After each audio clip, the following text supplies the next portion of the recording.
Ni wapi? Ni hapa.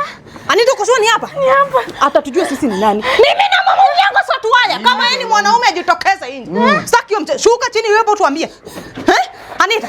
Na ulijuaje kama ni hapa? Ulijuaje hii nyumba? Hii mambo yako ya kuanyanya tu kama mbwa koko. Nikikwambia Anita tulia. Anita tulia. Utuli. Ako wapi? Hebu nionyeshe uingie huko ndani. Mimi na mama yangu sio tuwaya. Usipige, unapiga hodi ya nini? Unapiga hodi ya nini?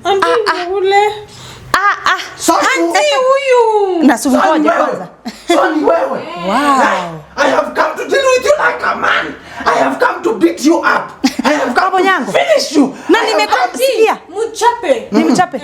Na nimekaa tu nikijua, nimekuwa tu nikipigia Mungu asante, nikiomba Mungu mtoto wangu at least aolewe na kijana ambaye ni rich na ako tu bado young, still virgin. Msichana wangu kweli umeolewa. Mama yangu tulikuja hapa vita. Kwa anasema tulikuja hapa vita. Shemeji, habari yako?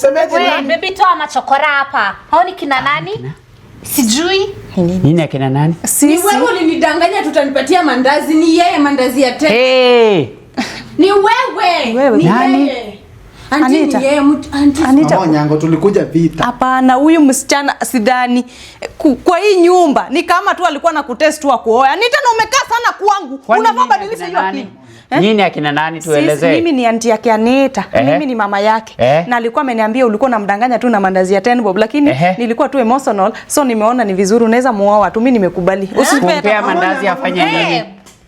Kumpea mandazi afanye nini? Mimi sielewi. Toa machokora hapa before nikasirike.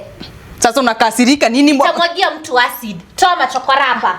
Acha nikuje. Mimi na mama acid. Mimi siogopi. Kuja tumenyane mwanaume kwa mwanaume. Wewe ndio unadanganya mtoto, si ndio? Alafu sasa unamruka. Haijaisa. Mimi ndio satuaya.